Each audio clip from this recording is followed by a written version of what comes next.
3টা। পুরনো বাড়িটার ভেতর সব ঘড়ি একসাথে থেমে গিয়েছিল। শুধু একটা দেয়াল ঘড়ি তখনও টিকটিক করছিল, যদিও তার কাঁটা নড়ছিল না। বাড়িটা বহু বছর পর খুলেছিল।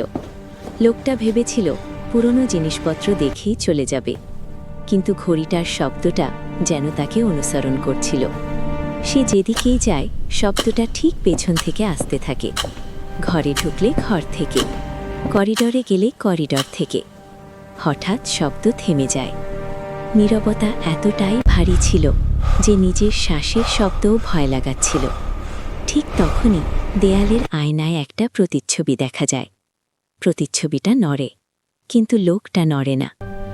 ঘড়ির শব্দ আবার শুরু হয়, এবার অনেক জোরে। Tick tick tick. লোকটা ধীরে আয়নার দিকে তাকায়, দেখে প্রতিচ্ছবির হাতে একটা ঘড়ি। ঘড়িটা রক্তে ভেজা।